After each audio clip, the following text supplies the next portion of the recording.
Hola, bienvenidas a todas, a totes, a totam. Y, mm, y empezamos esta mesa que se titula Emprendedoría Sociocultural y Service Basics, Cultura y Salud. Bueno, compartir que ha sido una mesa un pelín desafortunada porque, por un lado, ¿eh? No, bueno, pero último porque el vídeo era un vídeo que tendría que ser un poco más largo, pero se ha corrompido el file y entonces lo hemos cortado a mitad.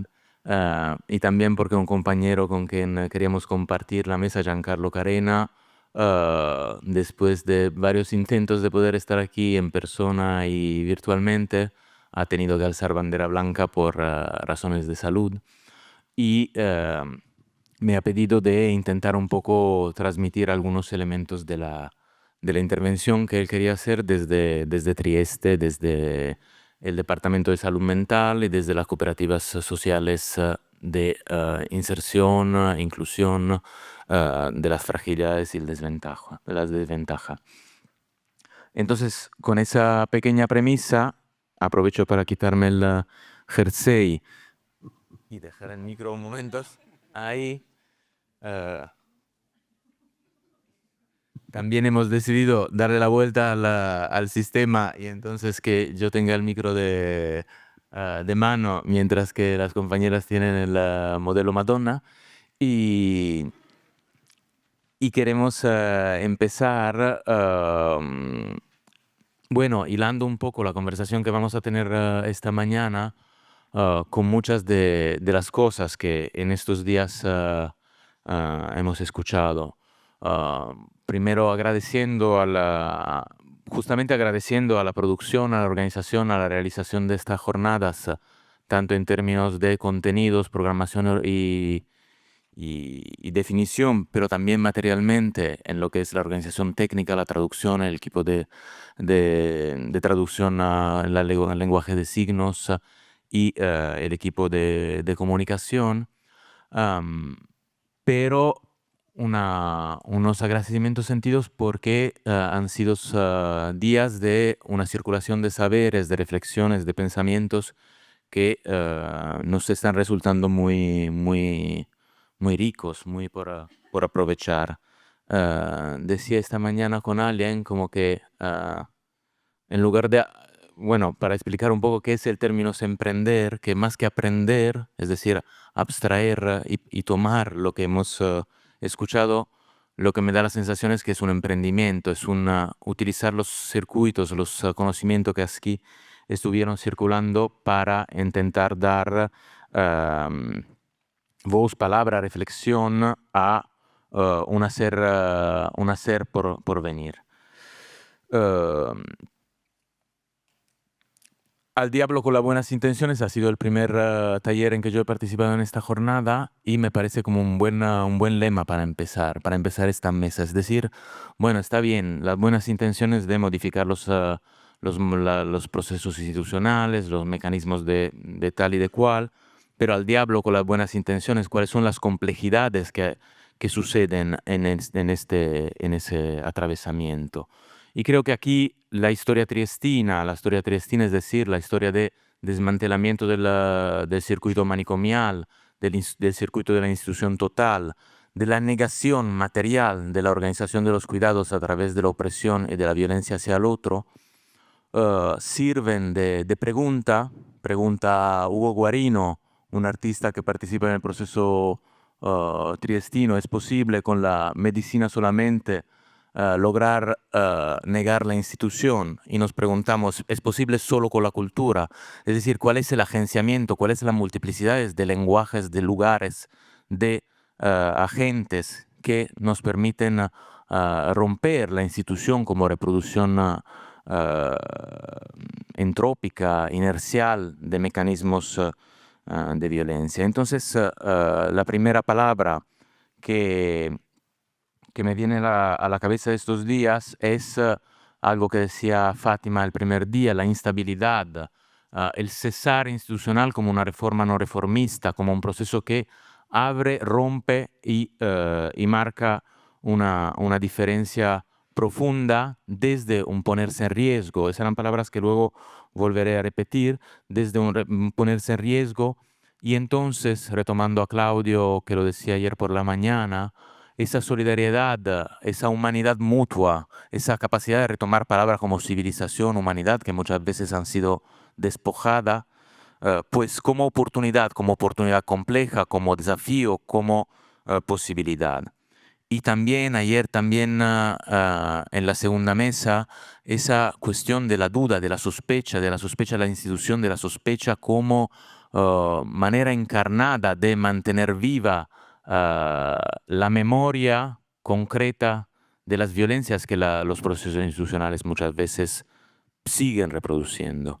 Entonces nos quedamos, y ahí la última palabra que me refiero, con una lengua rota en decir que se han articulado una serie de palabras y tenemos un lenguaje, pero ese lenguaje no nos sirve si no lo estamos cuestionando.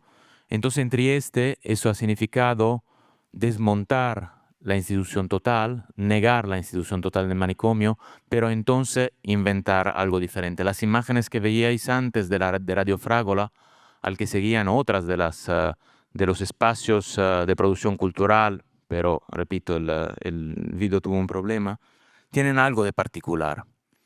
Tienen algo de particular porque son espacios sanitarios, son espacios del sistema de salud pública. Un sistema de salud pública que en el momento en que se decide a desmantelar el manicomio y a ponerse en lo concreto, en lo material de los cuidados, tiene que replantearse sus prácticas, sus hábitos, sus saberes, poner esos saberes en riesgo en una relación con espacios compartidos. Alguien decía antes de ayer, la palabra común en ese sentido podría ser una trampa. Entonces hablamos de condiviso, hablamos de compartido, hablamos de composiciones. Y aquí yo creo que, y voy a cerrar la introducción y empezar a presentar también a las ponentes, creo que el desplazamiento de la cultura a los servicios básicos, en particular a la salud que intentamos hacer aquí, tiene un doble significado. Por un lado es un desplazamiento de algunas conversaciones, de algunas acumulaciones de prácticas que en la crítica institucional del arte y de la cultura han sido sumamente importantes, profundas, y que pero cuando nos movemos dentro del campo de la salud, juegan con otra materialidad de la vida. Esa materialidad determina conflictos, recomposiciones que son muy diferentes. Pero también el desplazamiento de la salud al campo de la cultura marca, y en la psiquiatría más que en otros campos de la medicina, pero seguramente en toda la salud, marca un poner en duda un hábito científico de un poder del saber como demostrado, eh, que, eh, que es necesario para pensar nuevas institucionalidades. Entonces, cuando miramos las imágenes de Radio Frágola, es importante saber que ese espacio es un espacio de la radio que os he mostrado antes de Trieste, es un espacio que nace después de 10 años de lucha antimanicomial, que nace en alianza con las radios libres de la autonomía italiana, pero a la vez es un proyecto que está sostenido por parte del servicio del Departamento de Salud Mental del Servicio Público Nacional de Salud. A la vez se compone luego en una cooperativa social que da trabajo, una cooperativa social en que la mayoría de las personas que participan vienen de territorios de desventajas, de experiencias de sufrimientos, y entonces ese lugar que es un espacio público, que a la vez es una acumulación de historia de emancipación, de luchas sociales, que a la vez es un lugar de sufrimiento, de atravesamiento del sufrimiento, se vuelve el lugar de la articulación de prácticas de salud. La deinstitucionalización está en ese desplazamiento. Más o menos he dado algunas claves sobre Trieste y esperamos que pronto podamos escucharlo desde las compañeras directamente. Entonces aquí, ¿qué queremos hacer? Un poco pensar este desplazamiento que esa mesa propone, articularlo en diferentes claves. Con nosotros están Eduard Bech Vilá, del Museo dell'Empordà, Laura Martín que ya te catalanizo, Laura Martín de la Revolución de Grante y del ETIC y Javi del Centro Social La Villana. No os contaré quiénes son en términos de currículum porque no me parece lo relevante, sino más bien porque hemos convocado a cada una y cada uno de ellas. Uh, con Eduard, y luego volveremos a darle la palabra a él, pero y voy a hacer una introducción pequeña en cada una de las tres ponencias. Con Eduard lo que nos interesa es en esta instabilidad que busca la institución, cómo retomar la cuestión, la palabra de la responsabilidad. Ayer Alba, creo, hablaba de cómo en Donna Haraway la responsabilidad es la habilidad de responder, ¿no? Entonces, de estar en un sitio, de estar situadas. Con Laura intentaremos ver qué significa abrir nuevas oportunidades en el desplazamiento de la salud a los espacios sociales y culturales, y entonces cuáles son los riesgos que hay que asumir, cuáles son los riesgos que hay que tocar cuando se está asumiendo que los procesos de emancipación son procesos políticos que incluyen prácticas técnicas también.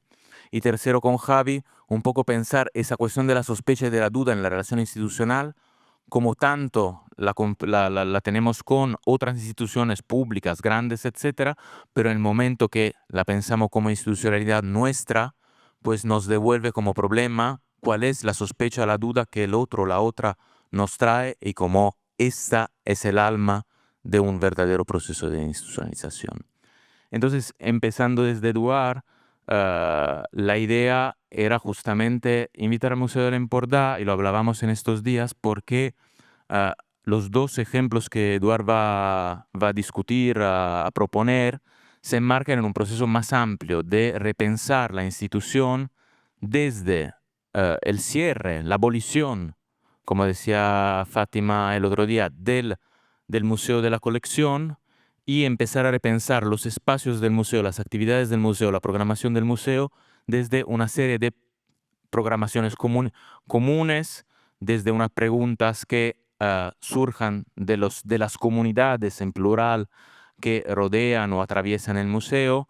Y entonces como que nos parecía que esa instabilidad buscada de la institución, pues justamente abría el campo a cuáles son los problemas que surgen en el momento en que ese not reformist reforma que hablábamos el otro día se plantea una práctica cotidiana, concreta, en particular desplazándose a un campo con tanta autoridad como es no solo lo de la salud, sino más concretamente el de un síndrome como la fibromialgia, donde el saber médico es un saber completamente, a veces esotérico, diría yo, ¿no? Como que tiene un punto de fragilidad y que es importante esa fragilidad del poder saber.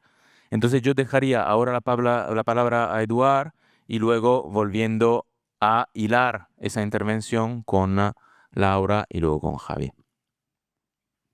Tengo el mío. Molt bon dia a tothom. Jo ara, con lo que has comentado, tiraría la presentación y hablaría de otra cosa completamente diferente, pero no lo voy a hacer para la salud de todas. Jo parlaré del Museu de l'Empordà i, com deia en Pancho, d'aquests dos projectes. Abans de tot, voldria agrair la invitació de l'organització a poder compartir aquest espai amb gent tan sàvia i de la qual hem après tant aquests 3 dies, i nosaltres posarem el nostre granet de sorra explicant aquests dos projectes, però abans m'agradaria explicar-vos una mica d'on surten aquests dos projectes i per què s'estan produint al Museu de l'Empordà, en motiu de què, i que no són uns bolets que han nascut perquè toca, com deia, no? Per fer xec, sinó que realment responen a una reflexió a l'entorn de què és el Museu de l'Empordà i de com ha de ser aquesta institució, i que estem contínuament repensant, perquè aquesta presentació que us ensenyaré ara és de l'any 2017, i evidentment avui la seguim la posem en pràctica, l'estem posant en pràctica, però ja des d'un altre lloc completament diferent, amb una presentació de la col·lecció completament diferent, i havent pensat, com deia ara en Pancho, aquesta presentació de la col·lecció amb uns processos col·laboratius amb diferents persones, amb la qual hi han acabat participant més de 150 persones per crear els continguts d'aquesta nova exposició de col·lecció. Des del Museu de l'Empordà estem treballant per fer un museu sorprenent, un museu participatiu, un museu inclusiu i un museu connectat. El museu sorprenent no és una voluntat marketingiana, sinó que el que volem és que la sorpresa sigui física, que tu quan vinguis al museu el gest sigui una mica aquesta, el de la sorpresa, per tal de poder crear vincle, perquè creiem que des de la sorpresa es crea vincle amb les persones que ens visiten, amb les nostres audiències. El museu participatiu no cal que us expliqui, el museu inclusiu em sembla que en l'espai que estem avui compartint doncs també no cal que entri en més explicacions, i amb la connexió sí que voldria entrar-hi un moment, perquè el que volem és estar connectat amb amb les pròpies, amb els propis serveis de l'Ajuntament. El Museu de l'Empordà és un museu de gestió directa de l'Ajuntament de Figueres, amb tot el que això té de bo i també el que tot això té de dolent. Volem estar connectat amb la resta de museus. Ho fem a través de xarxes, les xarxes, evidentment, amb la xarxa temàtica dels museus d'art de Catalunya. El Museu de l'Empordà és un museu d'art, de moltes altres coses, però la nostra col·lecció sobretot és d'art. Estem connectats també amb la resta de museus, amb les xarxes territorials, la xarxa de les comarques de Girona, també formem part de la xarxa transversal, però sobretot volem estar connectats amb les nostres audiències, i aquesta és una mica la feina que anem fent dia a dia amb els projectes que anem presentant. Aquests diríem que són els 4 pilars fonamentals de la nostra institució que intentem desenvolupar a través de la col·lecció, i poso comarca i ciutat.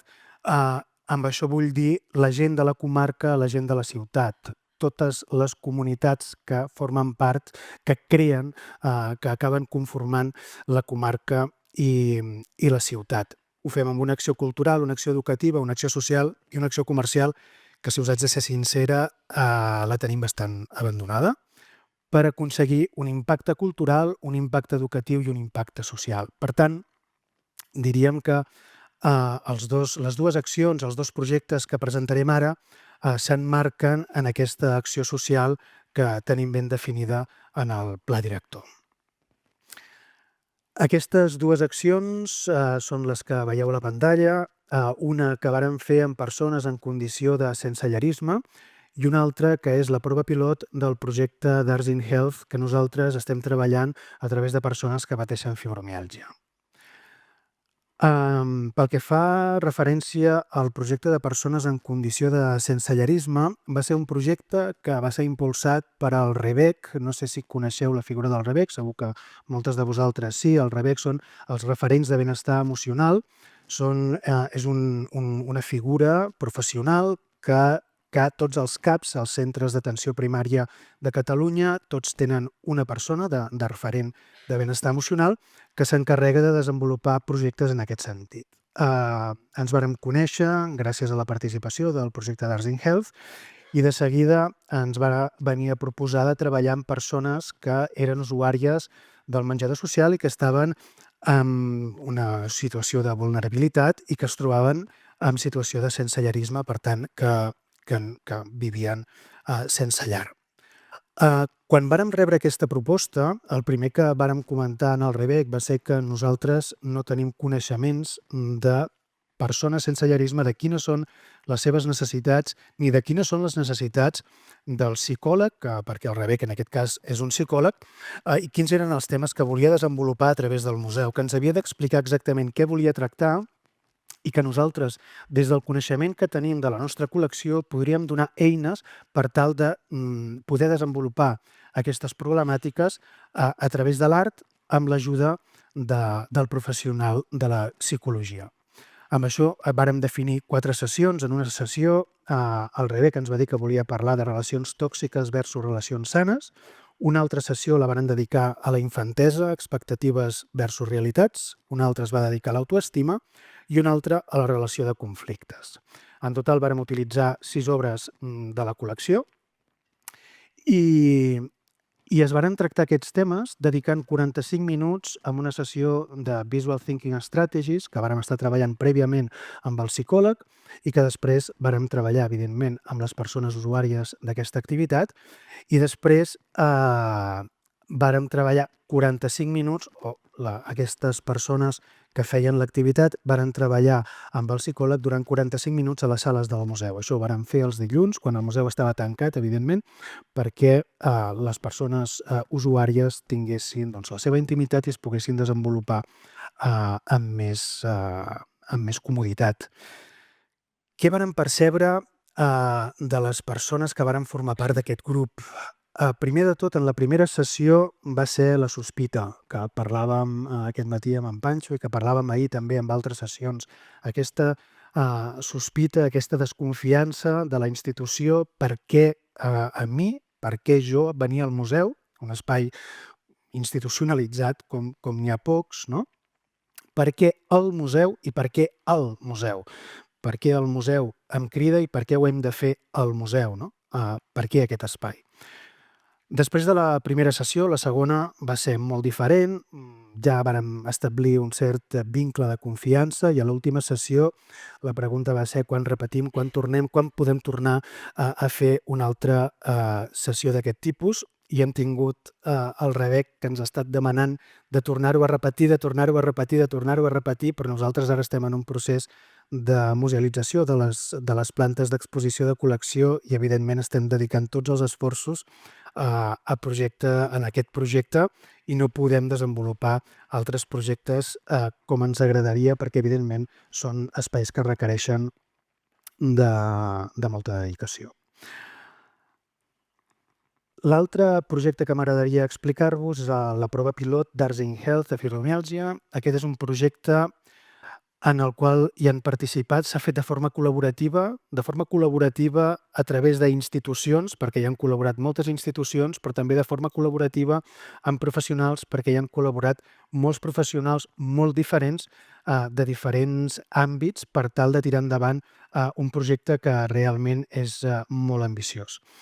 Es tracta d'aplicar les arts en la salut. En aquest cas ens vàrem identificar un objectiu de salut concret, que va ser la fibromiàlgia. Això ho vàrem fer amb el Departament de Cultura, amb el Servei de Museus, liderant el projecte juntament amb l'Institut Català de la Salut, amb el CAP Ernest Lluch de la ciutat de Figueres i amb el Museu de l'Empordà i els nostres propis serveis educatius. Després, més tard, s'hi varen sumar l'Agència Catalana de la Salut i la Diputació de Girona. Per al disseny i la conceptualització d'aquest projecte vàrem comptar amb els serveis educatius del museu, com dèiem, i vàrem comptar amb l'acció que es feia des del CAP amb persones que tenien fibromiàlgia. Una altra vegada nosaltres el que vàrem posar per davant va ser la nostra ignorància, el nostre desconeixement absolut en l'àmbit de salut i dir nosaltres no sabem de fibromiàlgia, no sabem quines són les necessitats, expliqueu-nos què feu vosaltres en el CAP i nosaltres veurem quins són els recursos, quines són les metodologies que són pròpies de la cultura i dels museus i com podem aplicar aquestes metodologies a l'àmbit de salut perquè realment aquestes persones puguin desenvolupar la seva vida molt millor, sense tenir els síndromes, les patologies que tenen.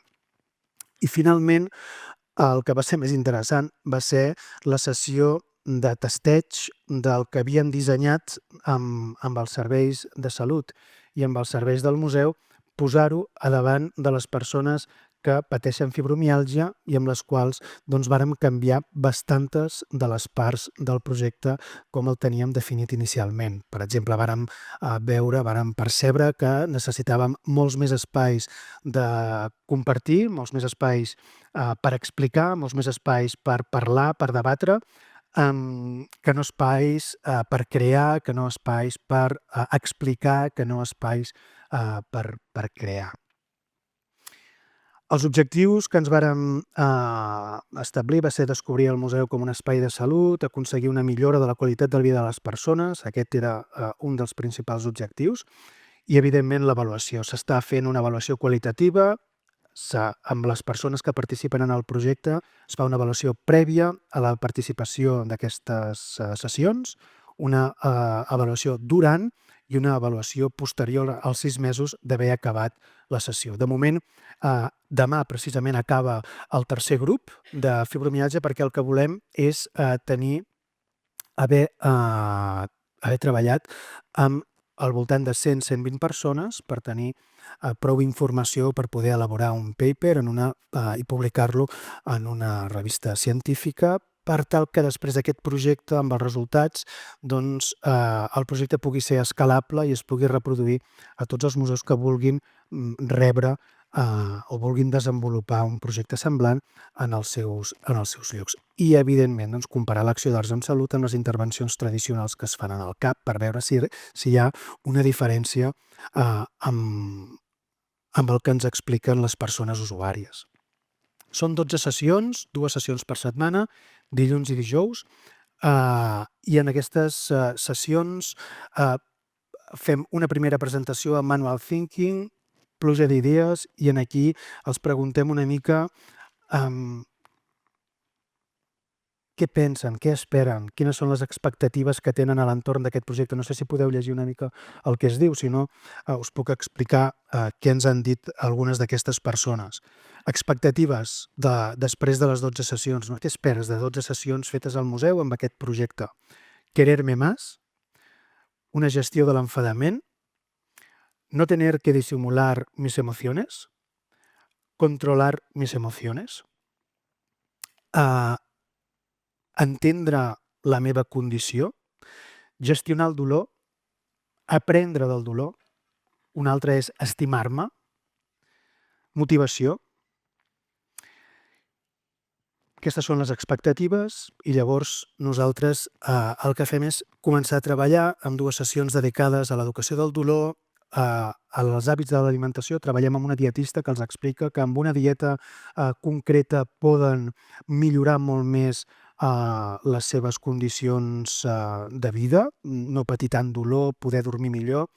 A vegades associen una alimentació positiva equilibrada, l'alimentació que els hi convé, amb una alimentació avorrida, llavors donem eines per poder fer una alimentació que no sigui avorrida però que sigui equilibrada. Això ho fem aplicant estratègies de gamificació. Treballem amb els hàbits del son amb mindfulness, activitat física amb ball i dansa. En aquest cas ens movem del museu, sortim del museu i treballem al teatre, on fem dansa amb una associació de dansa que organitzen un festival a la ciutat que es diu Figueres es mou. Funciona perfectament. Hàbits de l'activitat física, educació emocional, com veieu, hi ha 4 sessions dedicades a l'educació emocional i això ho fem amb estratègies d'art. Apliquem les Visual Thinking Strategies per agafar obres d'art de la col·lecció, crear un vincle amb les obres d'art perquè es puguin sentir identificades aquestes persones amb peces de la nostra col·lecció, però a la vegada també utilitzem estratègies pròpies de la creació artística. Això ho fem amb una artista que ella treballa molt els temes d'emocions i treballa des de les emocions, de forma participativa també, i amb la Laia Badós doncs treballem amb aquests espais de la pròpia creació i del propi fer d'aquestes persones a través de l'art. I finalment fem un tancament amb la família, convidem a les famílies a venir al museu i a que comparteixin aquestes experiències i que expliquin una mica què els ha suposat tot això, i també l'últim dia el que fem és preguntar a aquestes persones què els ha sorprès de l'experiència, què han après i quin compromís prenen. Del què els ha sorprès ens diuen, per exemple, no sé si ho podeu llegir, per això us llegeixo el que tenim en aquests stickers. ¿Qué m'ha sorprès? Doncs m'han sorprès los dibujos, que todos tenemos mucho en común, perquè veuen que quan s'expressen des de les emocions a través del dibuix, a través del collage, veuen que realment moltes d'elles comparteixen dibuixos molt semblants. Il·lusió per superar la fibromiàlgia. treballar amb l'art, conèixer més l'art, saber que amb la pintura puc treure i expressar emocions bones i dolentes. I amb el quin compromís prenc, moltes d'elles es comprometen a aplicar el que els hem anat fent crear, perquè des del bon principi els fem crear un quadern de bitàcola. Nosaltres en diem que al cap i a la fi no acaba sent un dossier en el qual ells tenen unes pautes per poder anar aplicant al llarg de la seva vida per anar millorant la seva vida, no? Anar millorant el dolor, anar millorant el poder gestionar les seves emocions. I el que més ha funcionat d'aquests espais és el fet de que es creen comunitats. Elles creen un grup de WhatsApp en el qual es poden trobar després, i el que sempre posen més en valor és el trobar aquest espai per compartir amb un altre que m'entén, perquè és el que troben a faltar més, fins i tot amb persones que els estimen, amb les persones de la família, perquè no entenen la seva condició. Per tant, el que fem és ajuntar gent al museu, evidentment amb tot un grup mèdic al voltant, perquè aquestes persones es puguin relacionar i puguin compartir. Ja està.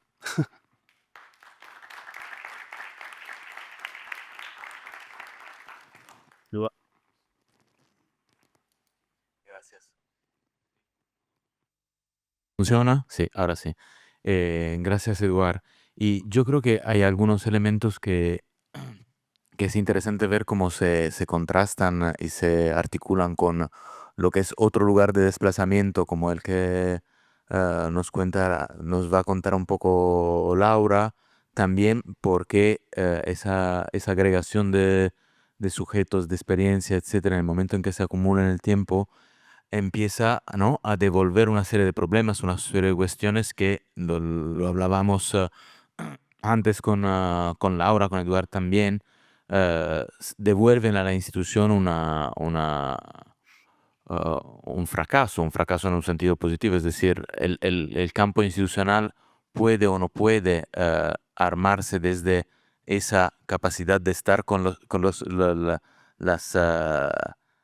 las composiciones que ese tipo de abertura permiten. Y de alguna manera con Laura antes, y aprovecho para dar algunos elementos más sobre Trieste de cara a introducir la intervención de Laura, justamente esa posibilidad de construir una oportunidad de alianza y descubrir cuáles son las condiciones materiales que permiten esa alianza fuera de la dimensión técnico-terapéutica, componen la oportunidad como riesgo. Creo que en estos días surgía esa palabra de riesgo. Es una palabra que desde las cooperativas sociales, por ejemplo, se utiliza mucho, y en Trieste, y uso esto como clave para proponerlo a Laura, justamente esa dimensión de riesgo atraviesa los diferentes campos institucionales. Le mandaba hace pocos días a Laura para discutir de esa mesa un fragmento de una compañera que contaba de cómo en los años 80, cuando se empiezan a abrir los centros de salud mental territorial que sustituyen y destruyen el espacio manicomial, no hay más la institución donde refugiar, donde encerrar a lo que es ingobernable. Entonces ella decía, en el momento en que yo estaba en un centro de salud mental y por la noche, la institucionalización volvía a través del fármaco. Yo durante la noche esperaba el efecto del fármaco. Mi gobierno del espacio era el gobierno del fármaco. Y entonces siempre había una fuga respecto a ese gobierno del fármaco. Había alguien que no se dormía. Y entonces aprendimos a salir durante la noche, ir a la pescadería, ir a la lonja, conocer la ciudad de la noche en esa alianza imprevista por el fracaso del campo institucional. Ese fracaso, esa posibilidad de riesgo como un riesgo que hay que asumir para efectivamente desplazar un saber del lugar de poder preconcebido, obviamente trayendo consigo cierto poder, cierta responsabilidad, cierto abuso de poder muchas veces, pero esa línea de la oportunidad de riesgo y de la reproducción del poder institucional, creo que es algo que escucharemos es la razón por la cual hemos invitado a Laura a hablar en esa mesa, en que le hemos pedido a la vez de explicar un poco cuáles son elementos del sistema, porque si no, no se entiende nada, y de entrar a los riesgos, a las posibilidades y los fracasos. Entonces, un poco con el mismo juego que Eduardo hacía antes de dar un marco del museo, aquí haremos lo mismo, pero creo que esa cuestión de riesgo y de la responsabilidad y de la oportunidad es algo que es dirimente para pensar nuevas formas institucionales. ¿Se me oye? ¿Sí? ¿No? Sabía que iba a pasar.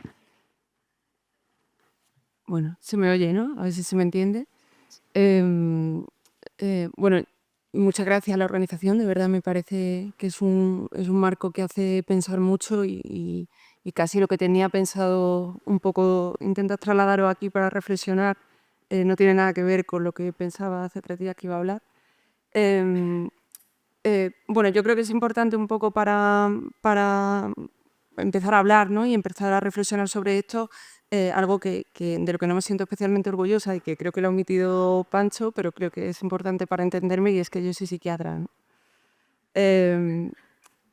Y lo digo no desde el orgullo, sino un poco desde la responsabilidad, ¿no? Que intento un poco conectarlo con ahí, porque yo formo parte de un poco de la institución psiquiátrica, en tanto participo de todas las prácticas, tanto discursivas, tanto no discursivas, es decir, las que tienen que ver más con las políticas del saber y que tienen que ver con las políticas del poder, que constituyen los dispositivos de salud mental, ¿no? Y desde este lugar es desde donde participo activamente a nivel social e institucional a generar todos los discursos que se trasladan a la sociedad y que la sociedad asume como discursos que tienen que ver con los problemas de salud mental, con el malestar psíquico o con la mal llamadas, en mi opinión, enfermedades mentales, ¿no? Es decir, que soy responsable de ese discurso. Yo creo que hay algo un poco de lo que yo puedo traer aquí que tiene que ver con lo que nos une, ¿no? Durante estas jornadas, que tiene que ver con las ideas, y yo voy a intentar hablar un poco de las prácticas, ¿no? Aclarando que cuando hablo de las prácticas no estoy hablando de técnicas, no estoy hablando de terapia, por supuesto, ¿no? Sino que estoy hablando un poco de la necesidad de politización profesional. En tanto, voy a intentar trasladaros el trabajo que nosotras hacemos en Málaga desde un dispositivo público de salud mental, en el que intentamos cambiar las lógicas de la institución psiquiátrica. Es decir, un poco lo comentábamos también con Pancho, ¿no? Yo no creo que el manicomio pueda curarse, no creo que el manicomio pueda reformarse, sino que el manicomio, que ahora más que manicomio lo podemos llamar terricomio, en tanto forma parte de una serie de dispositivos que están en la sociedad aparentemente, pero que conllevan un encierro muy similar, sobre todo a partir del diagnóstico. Ese manicomio solo se puede abolir, ¿no? Y solo se puede abolir en base un poco a generar un espacio que tenga que ver con lo común, que tenga que ver con lo compartido, con lo participativo y sobre todo con la legitimación de lo diferente, ¿no? Yo creo que es un poco el punto desde donde voy a partir y desde donde yo entiendo la desinstitucionalización, ¿no? Es decir, que yo creo que la desinstitucionalización no es una meta, no podemos desinstitucionalizar, sino que la desinstitucionalización, sobre todo en el terreno de la salud mental, que es un poco de lo que vengo a hablar, es un proceso y es una actitud, ¿no? que continuamente está en las prácticas, ¿no? ¿Por qué la institución psiquiátrica es algo que nos interpela tanto y que a nivel social se está trasladando tanto? Ayer se hablaba de que la descolonización está de moda, pues la salud mental también está de moda, y es algo un poco que ahora ya pues, se habla de salud mental en la sociedad, pero bueno, la salud mental se puede resumir, o mi trabajo, que es bastante ridículo, es tan violento como era en las primeras imágenes que aparecen en el vídeo de Trieste, ¿no? Nos parece como que los manicomios son una cosa del pasado, pero realmente lo que ocurría ahí ocurre de una forma muy similar ahora, y ese botón del electrochoque que se daba durante el vídeo es un botón que se acciona todos los días en los servicios de salud mental del Estado. El trabajo de la psiquiatría consiste básicamente en diagnosticar enfermedades o supuestas enfermedades, en prescribir tratamientos, ya sea a base de psicofármacos o ya sea a base de psicoterapia, y luego, si tienes la mala suerte de que te toca un diagnóstico de un peso considerable, pues iniciar una rueda de dispositivos sociales y dispositivos sanitarios en los que, bueno, tu proyecto de vida queda a un margen porque ya haces una vida de enfermo mental, ¿no? O sea, hay gente que pasa por el aro, gente que no pasa por el aro, pero en definitiva es una especie de ambivalencia que se establece a nivel institucional entre el abandono y el paternalismo, ¿no? Y ese sería un poco los dos lugares desde los que nos relacionamos con las personas que tienen sufrimiento psíquico. Digo esto, aunque suena así como muy rápido, porque tampoco me puedo extender mucho aquí, pero digo esto porque es muy triste, pero si no conocemos la realidad que estamos viviendo, pues yo creo que no la podemos cambiar. Esta realidad se basa fundamentalmente en una premisa, que es que hay individuos en la sociedad con enfermedades mentales, que esos individuos tienen que ser diagnosticados y que por tanto tienen que ser sometidos a tratamiento. Creo que los psiquiatras seríamos muchísimo más sinceros si fuéramos honestos y dijéramos la verdad que hay un poco detrás de esto, ¿no? Y es que realmente nosotras cumplimos el mandato social de que hay ciudadanos que tienen que ser controlados por ser como son. O sea, este es un poco el planteamiento y bueno, esto a mí me hace reflexionar si a lo mejor no sería mejor echar una mano a la gente, ¿no? O sea, sería un poco el lugar que me ocupa. Yo trabajo, insisto, en un dispositivo de salud mental público, esto insisto mucho, porque no somos una asociación, no somos un servicio concertado, somos sanitarios públicos y estamos dentro de un equipo que llamamos ETIC, que es un poco lo que ha nombrado Pancho. Lo voy a explicar como muy rápidamente para que entendáis un poco lo que quiero proponeros aquí. Es un equipo, ETIC son las siglas de Equipo para el Trato Individual en Comunidad, somos 11 profesionales que intentamos un poco sustituir, básicamente, y luego si queréis podemos hablar sobre esto, sustituir el tratamiento un poco, que es el mandato social que tenemos y el mandato institucional que tenemos, por el trato. Y este trato pues sería un trato que podemos un poco lanzar a cuatro espacios, que sería un trato, vamos a decir, con los rebeldes, es decir, con toda esa gente que desde el malestar psíquico no pasa por el aro de la institución y realmente ponernos en complicidad con ellos y defender en conjunto que el sistema no ayuda. También queremos promocionar un trato hacia los sumisos, es decir, esas personas que se definen a sí mismas como enfermos mentales, es decir, a los que han pasado por el aro de lo institucional, entendiendo que ese es su lugar y que esa es su identidad, y mostrar que otras vías son posibles, ¿no? Me resonaba mucho, ¿no?, el tema de la fibromialgia, ¿no? También asumir ese papel del trato con la sociedad, porque tenemos que dialogar con la sociedad y demostrar esa frase un poco de Basaglia que a mí me gusta tanto, ¿no?, de que el otro es uno de nosotros, es decir, que no hay una frontera entre la locura y la cordura, sino que realmente el malestar es algo que atraviesa toda la sociedad y que no hay individuos enfermos, individuos sanos, sino que eso no deja de ser un constructo que aparece como consecuencia de la psiquiatría. Y en el trato con nuestra propia institución, que eso es lo que más quizás es más interesante trasladar aquí, ¿no? Porque nosotros no nos ponemos, estamos dentro de lo institucional, asumimos esa responsabilidad de estar dentro de la institución e intentamos ser un motor de cambio, es decir, un lugar en el que se puede dialogar y se pueden ir introduciendo las lógicas de los derechos y las lógicas de las necesidades, esto lo voy a repetir varias veces, frente a las lógicas que dominan en la institución psiquiátrica, que son las de la enfermedad y la normalización, ¿no? Sería un poco el oponer un discurso al otro, ¿no? En nuestro equipo nosotros lo que hacemos básicamente es trabajar en lo que la persona necesita y donde la persona lo necesita, ¿no? Es decir, priorizar, que esto es muy triestino, ¿no?, priorizar los derechos y las necesidades, y cuando están cubiertos los derechos y las necesidades y están, digamos, como atendidos, ya irnos a la clínica. Esto Trieste nos demuestra que si tú haces una clínica basada en las necesidades, todo lo que tiene que ver con el malestar psíquico baja. La clínica que se hace ahora es al revés, ¿no? Yo te voy a tratar lo clínico y luego veremos qué necesidades tienes. Pero claro, no nos damos cuenta que con eso de tratar lo clínico estás creando unas necesidades distintas a las que originalmente tiene la persona. Somos 11 profesionales, trabajamos desde un centro de participación ciudadana, eso ha roto mucho las lógicas del Servicio Andaluz de Salud, porque de pronto un equipo de profesionales que están en un centro de participación ciudadana es una cosa como que se les ha explotado la cabeza, ¿no? Porque, no, por supuesto, allí no te ponen ordenadores del hospital, ¿no? Es como una cosa como muy artesanal, pero preferimos esa incomodidad a estar dentro de un espacio sanitario y reproducir las lógicas también arquitectónicas del espacio sanitario, ¿no?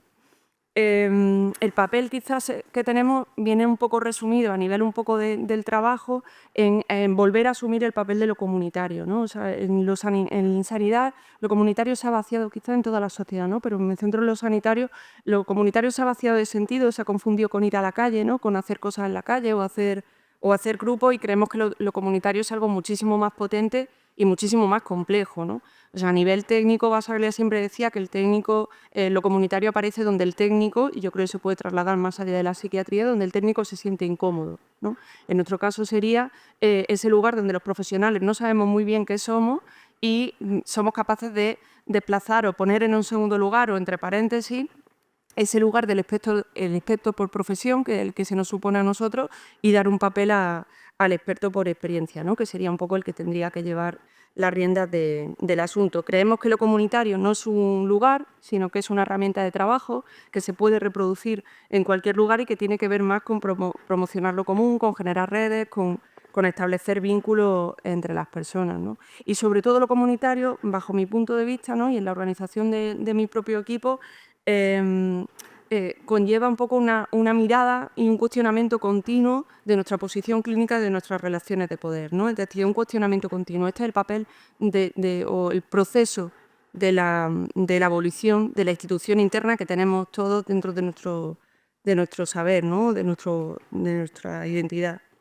Es decir, dejar de ser elementos un poco rectificadores de lo que no entendemos, que es básicamente lo que hacemos en la sociedad, y ser acompañantes de la diversidad, que en todo caso tenemos que ser agentes rectificadores de la sociedad para trasladar a la sociedad unas lógicas distintas para relacionarse con el malestar, relacionarse con la locura o con experiencias extraordinarias, ¿no? Que puede ser un poco lo que viene a ser nuestro acompañamiento.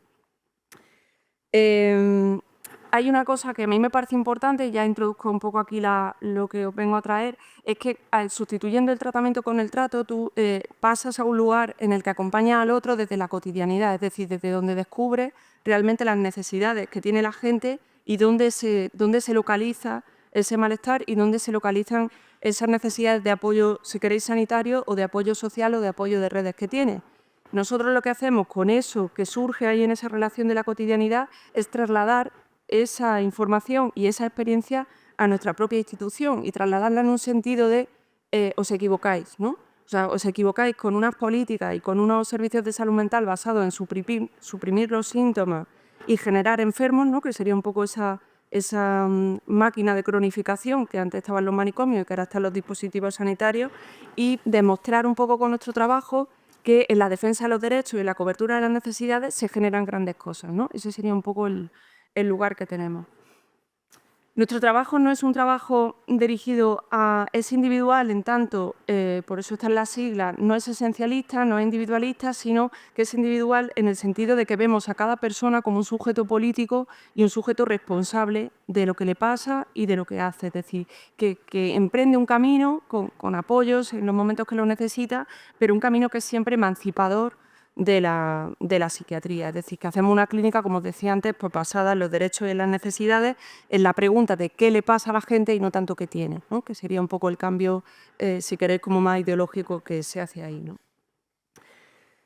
¿Qué pasa? Que cuando te alías, como os decía, con las personas y cuando trabajas en la cotidianidad, pues es donde te das cuenta de que surgen obstáculos, ¿no? Y ahí sería un poco el lugar del riesgo y el lugar de la resistencia. Y aparecen dos obstáculos fundamentales, el de la propia institución y el de la sociedad, ¿no? Esos son los dos lugares un poco donde se choca y donde podemos generar incomodidad y donde nos genera incomodidad, ¿no?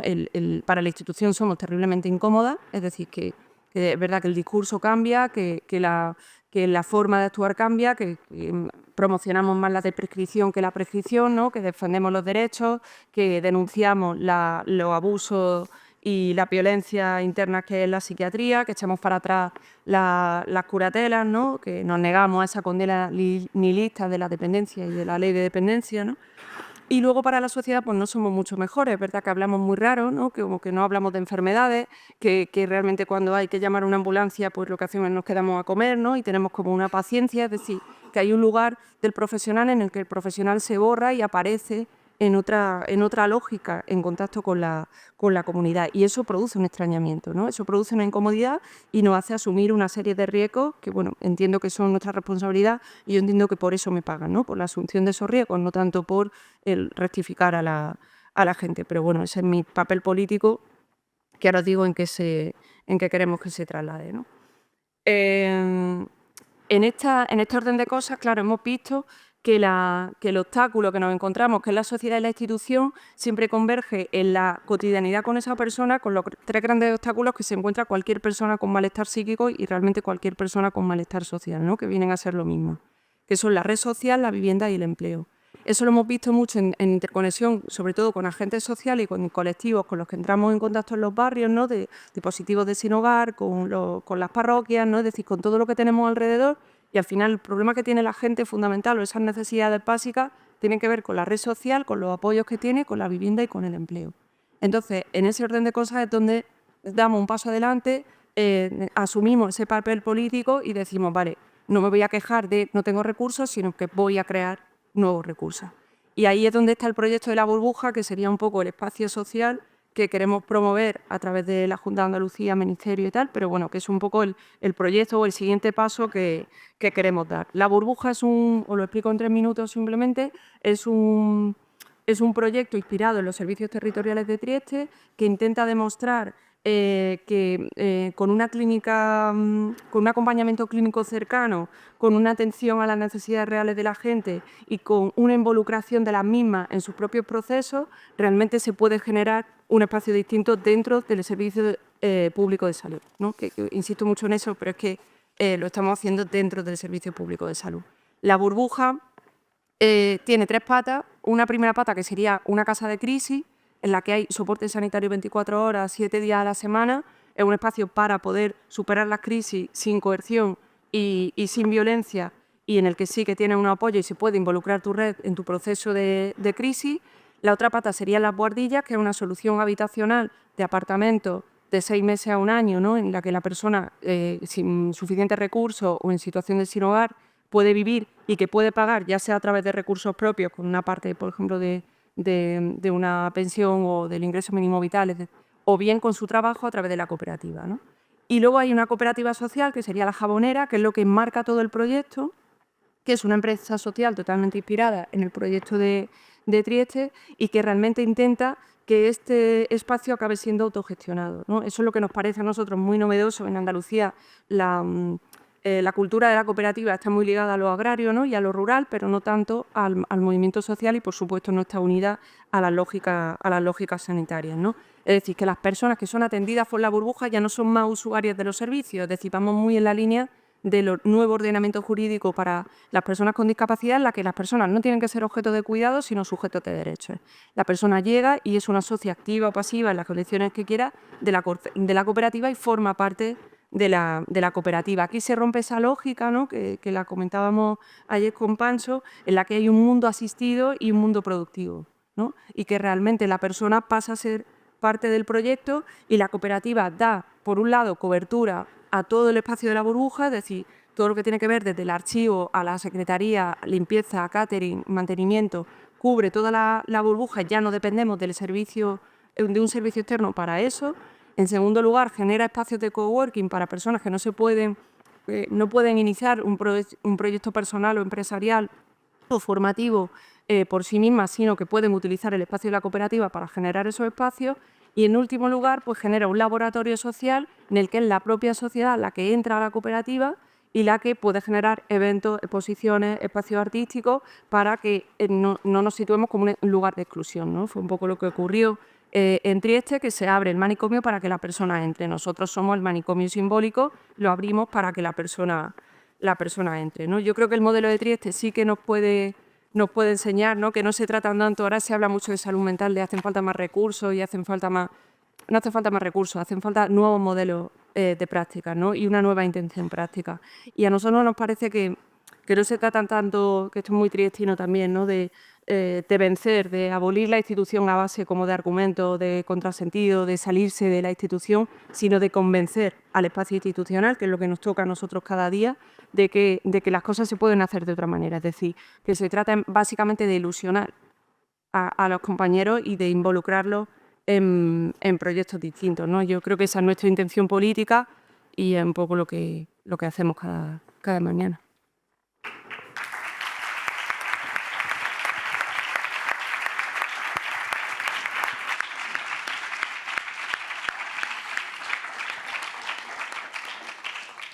Pues Laura, muchas gracias porque además explicar tantas cosas en tan poco tiempo era complicado.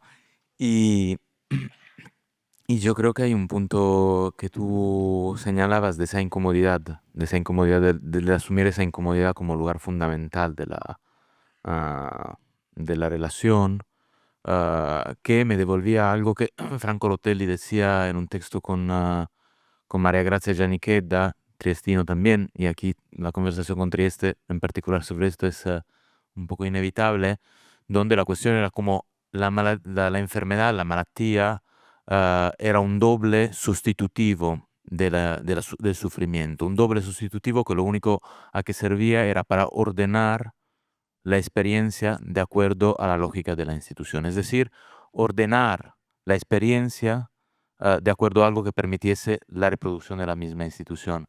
Y ahí hay un punto del cierre de la conversación entre Trieste y Tusquelles en 1987, que en eso, en las diferencias abismales, los contrastes fuertes que hay entre esas dos experiencias, sí que se encuentran a bailar juntos Tusquelles con Giovanna Gallio y Maurizio Costantino. Y es en esa idea de que no se trata de ordenar para gobernar, sino ellos se refieren al maquis en la institución, a organizar la indisciplina. Organizar la indisciplina no significa ah, normalizar la indisciplina y disciplinar entonces, sino más bien asumir que la indisciplina, esa transversalidad disciplinaria, esa extraordinariedad de las prácticas, tiene que tener una forma organizativa. Y creo que eso va a acercarnos un poco al punto de vista que puede compartir Javi de la Viana, que además ha traído algunas copias de ese librito, que es un librito, un taller de lectura e imaginación sobre el derecho a la salud, que se ha construido desde el Centro Social la Villana de Vallecas y que empieza a construir elementos de construcción común, construcción de relaciones, construcción de tú decías construcción de barrio, construcción de territorio, construcción de comunidad, en un SPY, que es un proyecto de empresa política, donde yo te propongo que un poco esa idea de no aprender, sino emprender, juegue un poco, ¿no? No extraer los saberes, sino estar con los saberes conjuntamente. Es un SPY de producción, de organización, de solidaridad, de autonomía, de invención. Y, y entonces hay otra, o sea, donde yo creo que es interesante entender de qué manera en el momento en que empezamos a pensarnos como institución de un lugar muy diferente al que podía plantear Eduardo o al que plantea Laura, desde un espacio que surge de las prácticas de la autonomía, de la autoorganización, de la organización colectiva y que asume el término institucional como un término propio, entonces que esa cuestión que ayer se ponía de la sospecha hacia la institución, la duda hacia la institución, que yo creo que es clave para entender cómo se puede construir esa mutualidad, humanidad mutua que decía Claudio ayer, esa cuestión de la sospecha y de la duda nos devuelve a nosotras mismas. Es decir, por un lado sí que dudamos, tenemos que sospechar, somos sospechosos de los mecanismos de reproducción institucional y cómo estos pueden derrotar las prácticas de emancipación, pero también el umbral, tú lo decías antes cuando preparamos la mesa, el ensanchar el umbral significa asumir que los espacios, las dudas, las sospechas que nosotras como generación, como institución generamos, tienen que ser un campo desde donde pensar nuestro hacer político. Y entonces desde ahí quizá te pediría de estar construyendo un relato sobre lo que hacéis y por qué lo estáis intentando hacer. Muchas gracias, gracias a todas, buenos días. Nada, yo soy Javi, milito desde hace ya 6 años en el Centro Social de la Villana en Vallecas, que es un barrio muy, muy particular, muy bonito y muy identitario ahí en Madrid. Y nada, agradecer mucho la invitación de parte de todas nosotras, que por supuesto una que siempre dice yo, siempre dice nosotras, o sea que esta es una ponencia común y colectiva y simplemente pues yo he venido en tren y la estoy soltando. Queríamos simplemente en esta ponencia apuntar un poco qué es la Villana, qué historial tenemos, luego dar algunos apuntes que creemos que pueden ser interesantes sobre el tema de la desinstitucionalización e institucionalización con los pasos instituyentes que estamos dando y por último una experiencia que estamos teniendo ahora mismito con el centro el centro de salud que tenemos a nuestro lado y que nos pone en diálogo de constante sospecha con las instituciones. La Villana Vallecas es un barrio muy identitario en la lucha de movimientos sociales. La primera manifestación a Franco se la hizo ahí. Está lleno y repleto de colectivos, es un entramado muy bonito. Y la Villana nace hace más de 20 años como centro social ocupado, al hilo de las experiencias de autonomía italiana y de lo que se llamó los centros sociales 1.0. Luego pasó a ser cedido y en esta cesión pues ya había una sospecha con la institución. Salimos de ahí en lo que veíamos que cooptaba nuestra propia autonomía, alquilamos un espacio en el que llevamos 13 años y ahora nos lanzamos a una compra también por procesos de gentrificación, de debates que hemos ido teniendo. Es un centro que alberga todo tipo de dispositivos de lucha política, dispositivos feministas, autoorganización de personas LGTB, sindicatos de barrio, autoorganizadas con acción directa por fuera de los sindicatos mayoritarios, la plataforma Afectas por la Hipoteca, Despensa Solidaria por la Organización y Soberanía Alimentaria. Y como todo el entramado de lucha se encuentra en el centro social.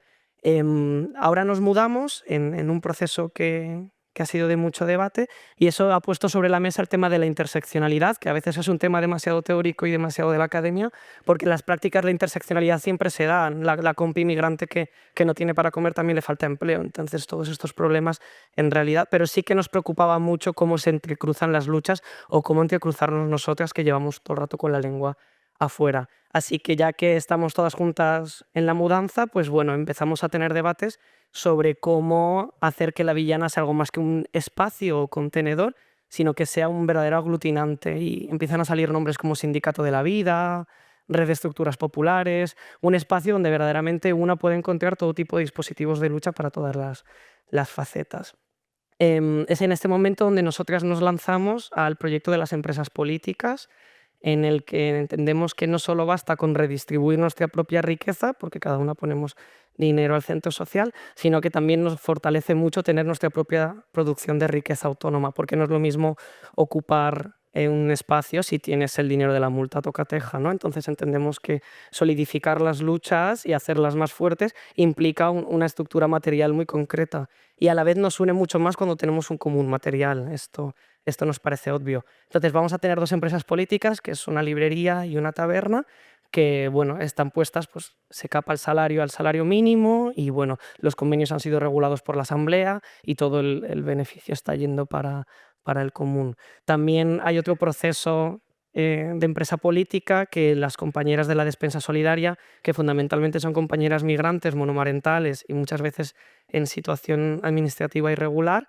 han empezado un nodo de producción donde todos los saberes que tienen los ponen al común de esta red de peluquería, costurería, de cocina y crear sus propios proyectos de autoempleo para salir de la precariedad y de la violencia del mercado laboral cuando tienes como estas características. Entonces, este es un poco el marco general que tenemos. Claro, a nosotras nos pasa con el debate sobre la desinstitucionalización, que entendemos perfectamente de dónde viene y que en el campo de la lucha antipsiquiátrica tiene eso, que nosotras nos reconocemos claramente como una institución, que a veces desde las propias instituciones es como salir afuera o que hay fuera. Nosotras somos una institución con nuestra tradición, historias, lenguaje, comunidad, formas de decisión y nos reconocemos como tal y de hecho nos reconocemos como la verdadera institución popular. O sea, nosotros entendemos que la única diferencia entre instituciones públicas y privadas es quién las gestiona y los criterios de gestión, pero que asistimos a ellas como usuarias pasivas.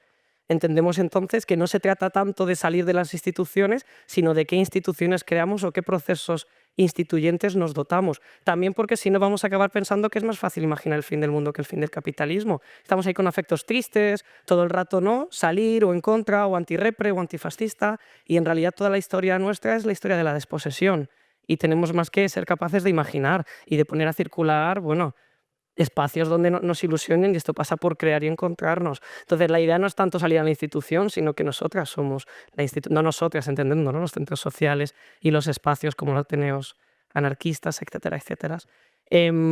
Esto nos parecía importante. Voy a mirar un segundo porque me he olvidado. Claro, el tema de las empresas políticas es algo que nos pone en un paso instituyente mucho más grande, porque, bueno, nuestra idea de crear contrapoderes por fuera del Estado, de ser capaz, nosotros nos guiamos bajo lo que llamamos sindicalismo social, bueno, se llama sindicalismo social, que es no tanto imponer la forma de lucha a la realidad, como organizo el partido y a ver a dónde voy, sino organizarnos a partir de los conflictos concretos que se están dando. Un desahucio, un despido, ahí nos cruzamos con las demás y a partir de ahí armamos la estructura de lucha, creando además entramados comunitarios que luego permiten sostener la lucha. Esto suena muy abstracto, pero cuando la plataforma Afectas por la Hipoteca ve que tiene problemas para reunirse porque muchas compañeras tienen que llevar a las niñas, entonces se crea un dispositivo de ludoteca. Y ese dispositivo luego va siendo cada vez más grande y es nuestra propia escuelita, que entonces propone otra forma de refuerzo escolar a la que proponen las instituciones estatales. Esos niños no tienen y esas niñas no tienen dónde salir, pues ocupamos una parcela y tenemos el Sputnik. Es decir, que la propia lucha genera los entramados comunitarios y nuestra propia red de espacios. Estas empresas políticas de la librería y la taberna también tienen la misión o el objetivo de crear comunidad para nosotras. Claro que a veces desde ciertos lados, especialmente estatales, se habla de la fuera como una comunidad ya dada, el barrio, las vecinas, y eso no existe, la comunidad hay que crearla. O sea, nosotros entendemos que la comunidad es precisamente el objetivo y que los procesos de lucha son los que crean la comunidad que está siempre por venir, porque si no va a pasar que vamos a organizar actividades que consistan en que las vecinas entren a tomar un café, pues como si eso fuera ya dado y simplemente tienen que entrar, y somos nosotras las que tenemos que organizar esto. Entonces esa también es la función de la empresa política de la librería, pues haciendo un montón de actividades, pues no sé, grupos de lectura, talleres de fanzine, de narrativa personal, de diario, o también, por ejemplo, con la taberna, que es vegana, precios populares, poner el tema de la alimentación en el centro y del propio nodo de producción para acabar con esta autovergüenza que a veces las clases populares nos tenemos asumidas de que no tenemos saberes, sino que precisamente sí que los tenemos y nos pueden servir para autoorganizarnos. Entonces, con todo este proceso que tenemos, que es muy bonito, pero ha sido también como un poco cansado, nos mudamos a 46 pasos de un centro de salud. Un centro de salud que es el Sol de Villas, un centro también de especialidades, que no tenía médicas de tarde. Y se da un poco la casualidad, o no tanto la casualidad, porque claro, cuando pones a hervir, pues te sale la sopa. Y en Vallecas pasa un poco claro esto, que 6 residentes pues han pedido que o van todas o ninguna, han forzado la gerencia y de repente pues ese centro de salud se ha revitalizado. También, como otro ingrediente que estaba chulo, es que nosotras salimos asumiendo que la memoria nunca es creada, nunca está dada, sino que siempre es creada, y todo este proceso de salida ha sido paralelo a preguntar a los grupos, a los colectivos qué ha pasado estos 13 años, y a la gente de Yo Sí Sanidad Universal o a la gente que había estado por la salud, le habíamos preguntado, bueno, cómo ha sido la villana, dónde estaba en este proceso de lucha. Entonces, todo esto de autorreflexión de todos estos años de lucha en salud, las nuevas residentes, pues nos hacen empezar a juntarnos en torno a un textito que os he traído aquí para que cojáis todas, que es, por supuesto, gratis, y en torno a cómo podemos volver a revitalizar la lucha en salud, porque la villana ahora tiene un déficit en salud muy grande. Las anteriores luchas por la exclusión sanitaria o de Yo Sí no están ya en nuestro centro social, aunque han estado. Tenemos feminismo laboral, tal. Y también cómo podemos politizar el centro de salud. Entonces han empezado a crear como este diálogo sospechoso y de sospechas con la propia institución del centro de salud, que encima tenemos que tenerlo sí o sí, porque podemos fantasear con no tener, con viviendas para todas ocupando o con proyectos de autoempleo, pero es difícil imaginar nuestro propio centro de salud, por lo menos en el medio y largo plazo. Sí que parece que hay un diálogo que vamos a tener que sostener sí o sí, por lo menos, con esta institución. Entonces, sí que trayamos un poco con esto de los conflictos, de las contradicciones de nuestras propias instituciones populares con las instituciones del Estado, cuáles han sido los roces y las cositas que creemos que podemos imaginar. Para empezar, nosotras teníamos una lista de cosas que sí que no queríamos reproducir, sabiendo que a veces el Estado te hace un abrazo de oso y que sí, entrad, pero luego una acaba un poco cooptada. Queríamos, en primer lugar, romper con el privilegio epistémico de las médicas o de las personas sanitarias, con esta idea de que hacer cosas en el barrio es ir a dar una charla, ¿no? Que parodió mucho un poco, pero queríamos romper esto porque era una propuesta que ha salido. Como, vamos al centro social y no sé, os decimos cómo comer bien o cómo lavar los dientes o os damos sobre sarna, ¿no? Entonces, esto es una cosa que nos preocupa mucho porque coloca al centro de salud como la institución, la dispensadora de saberes y bueno, no queríamos ir por ahí.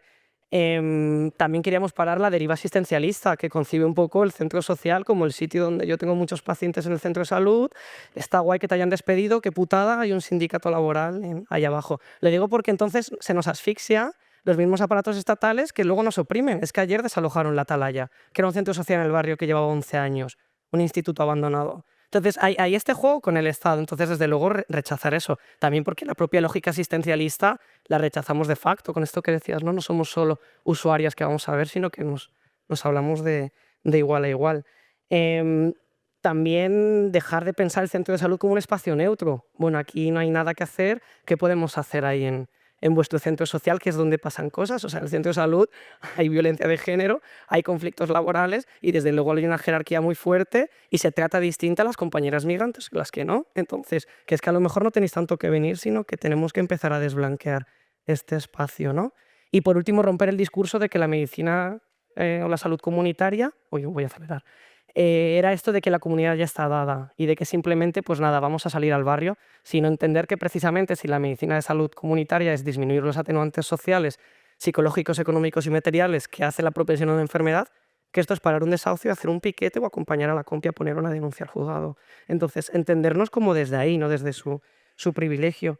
A partir de ahí, entonces, tenemos dos retos que aquí lanzo porque estamos en este momento puramente de imaginar, que era un poco cómo incorporamos nosotras los ejes, el eje de salud a nuestros dispositivos de lucha, sin reducir la lucha a la lucha estatal, o sea, no venga un 1% más en recursos, ¿no? O sea, no identificarnos con la lucha estatal, con Más Madrid o con esas, porque de verdad no es nuestro espacio, sino cómo incorporarlo a los dispositivos de lucha reales que se están dando, porque que te desahucien, o sea, es más fácil que si tienes peor salud, te despidan antes y te quedes sin casa. ¿Cómo somos capaces de incorporar esto? Algunas ideas que habíamos así un poco fantaseado, pues no sé, hace un tiempo se tuvo el dispositivo de la PA Escucha, o sea que se reunían antes y fuera del tema de vivienda pues había como un espacio de escucha colectiva que rompía además con la idea de la terapia individualizada. No sé, también fantaseábamos algunas con esta idea por a lo mejor de que viniera el médico con esto de la médica responde y no tanto que la médica te venga a contar algo, sino que la médica viene al centro de salud y tú, oye, si me tomo 2 ibuprofenos, no sé, me pasa algo, ¿no? Y que simplemente sea para hablar nuestros propios lenguajes, para hablar verdaderamente lo que nos preocupa o cuáles son las situaciones de salud en las que nosotras vemos que queremos resolver y no viceversa. Y si no lo sabe, pues que se vaya a estudiar y lo vuelva, ¿no? Pero ponernos desde ahí, desde enunciarnos como la institución popular que queremos ser. Luego también, por ejemplo, conciliamos un poco esto de rapiñar el centro de salud, que tiene sus propios recursos y que a veces nos sirven. Es decir, que el desahucio de Pili, que era el 4.º intento, vinieron 6 lecheras y se detuvo, se cortó la calle 12 horas antes, se paró porque la chica del SAMUR social hizo muchísimo, ¿no? Entonces, también reconocemos que las instituciones pueden tener a veces cierta ayuda que nos interesa y que eso nos puede servir. O sea, si hay una compa que tiene un problema de acoso laboral, pues baja indiscriminada, ¿no? ¿Cómo podemos hacer esto?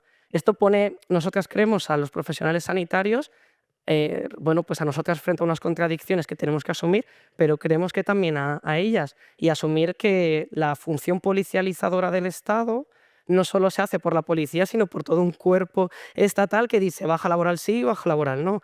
Y estas contradicciones, pues asumirlas para ver cómo podemos en lo concreto y en los conflictos valernos de esto. O no sé, todo tipo de recursos que el centro de salud pueda pedir y que luego nos digan, venga, todo el dinero para las compañeras del nuevo de producción. Bueno, cómo podemos rapiñar, que no es tanto rapiñar, sino democratizar, entendemos. O sea, que el centro de salud pide y nosotras asambleariamente decidimos, por supuesto que están invitadas a decidir.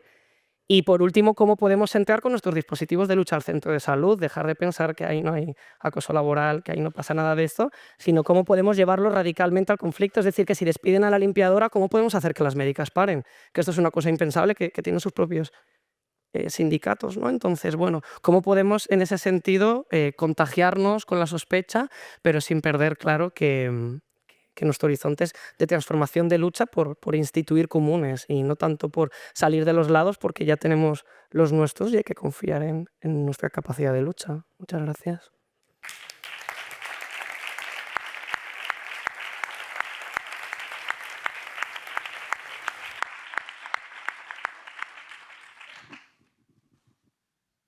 Pues muchas gracias a, a ti y a vosotras en general. Me parece como que lo de emprender como palabra que nos envuelve y que sustituye la palabra del aprender, más o menos ha quedado claro, ¿no? Los marcos, las rigideces o las posibilidades de abrir, experimentar son diferentes, dependen de la acumulación, yo diría, de las experiencias de cada uno, de la acumulación, de las composiciones, de las mutaciones que pasan en, ah, en la, en la, en la articulación de la invención, en la articulación de las luchas, en la articulación de las coprogramaciones, es decir, tienen muchas maneras de ir acumulándose, pero lo que yo creo que es para nosotras importante, para nosotras hablo de entrar afuera como colectivo, de un espacio colectivo en que estamos varias aquí, que estamos pensando esa relación entre la práctica institucionales y los espacios del territorio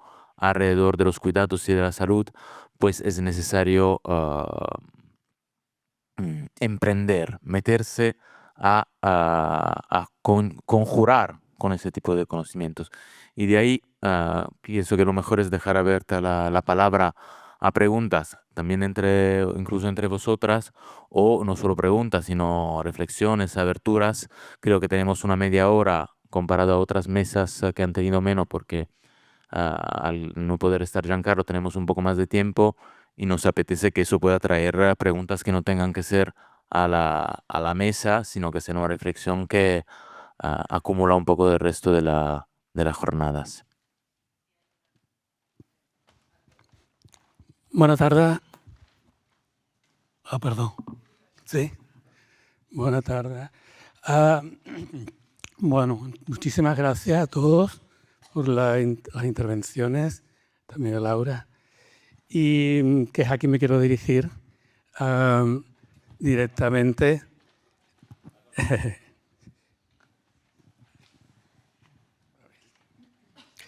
Bueno, como andaluz en la diáspora, en la gadiáspora que yo le llamo, y como andaluz que tuvo en su momento una responsabilidad política, institucional, yo quiero darte las gracias de corazón y hacer dos apreciaciones para remarcar la dificultad del proyecto, la iniciativa que nos has contado, y de estas dos apreciaciones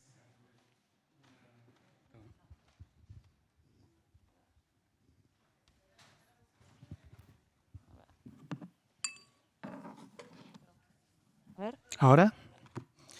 De estas dos apreciaciones sacar una pregunta que me gustaría plantearte. Por un lado, que se sepa de esta dificultad porque efectivamente en Andalucía no hay una cultura de articulación ciudadana, de colectivismo, ni en lo social, ni en lo sanitario, ni en lo cultural, en el sentido extenso de lo cultural, de generación de vínculos o de lazos comunitarios. Y esto es algo además que se percibe mucho más cuando estás en una ciudad como Barcelona, que tiene esta tradición asociativa desde el siglo XIX y esta actitud combativa, ¿no? Frente a las instituciones o frente a cualquier otro tipo de poder. En ese sentido, remarcar que vosotros también sois una burbuja, no solo hacéis una burbuja en el trabajo, sino sois una burbuja dentro del resto de Andalucía.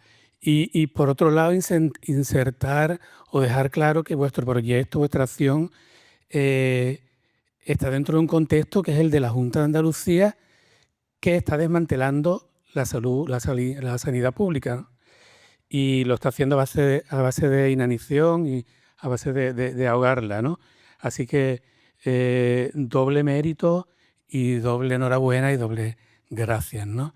Esta sería la apreciación y la pregunta, para no extenderme mucho, es que, bueno, entiendo que estáis en contacto con la experiencia de Trieste, pero ¿estáis creando red en Andalucía? ¿Estáis procurando la réplica del modelo y de la experiencia en el resto de preguntas, de provincias? ¿Trabajáis, por ejemplo, con la Marea Blanca andaluza?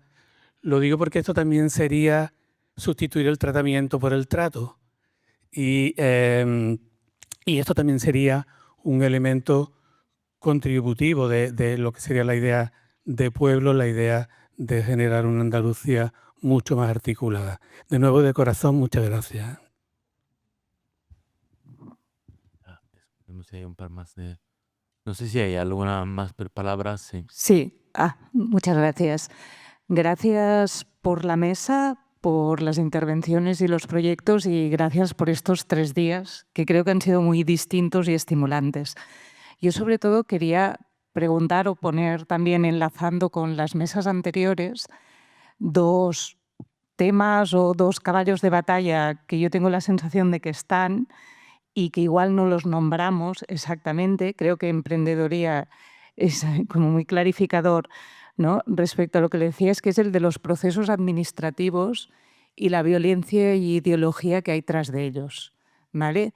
Y cómo es una cosa que es espeluznante, cómo deshumaniza, cómo desaparece, ¿no? Hemos tenido diferentes personas reclamando su humanidad y reclamando ser vistas como seres humanos, principalmente, y yo creo que esto es algo que desaparece muchísimo y que se come muchos proyectos. Entiendo que gran parte de los proyectos que estáis explicando, sobre todo, tienen que ver, hablabas de la ilusión, ¿no? De cómo embarcar a la ilusión de las personas, cómo en este último, ¿no? De proyecto de cómo a partir de lo que sucede, creo yo, los procesos, creo yo que es lo que tenemos que hacer, no un proceso que está como, si no tuviese ideología y que no hubiese sido creado por nadie y que es aquello que como siempre se ha hecho así o hemos decidido que se debe hacer así, todo el mundo debe acatar y la violencia que implica. Y por otro lado, la concepción de las instituciones como tejido humano, más que a veces como tejido numérico, administrativo, incluso hablamos, ¿no?, en la mesa anterior de la violencia del edificio. Yo creo que también hay una violencia de esos lugares que llevan mucho tiempo ocupados por personas que conocen una serie de procesos administrativos y que los imponen repetidamente con una cierta, dejadme decir, violencia de la costumbre o del saber que se tiene adquirido. Nada, quería plantear esta pregunta. Gracias.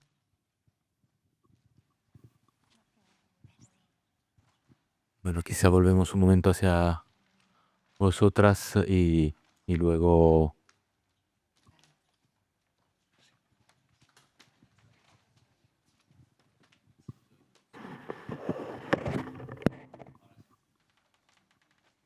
¿Ahora sí?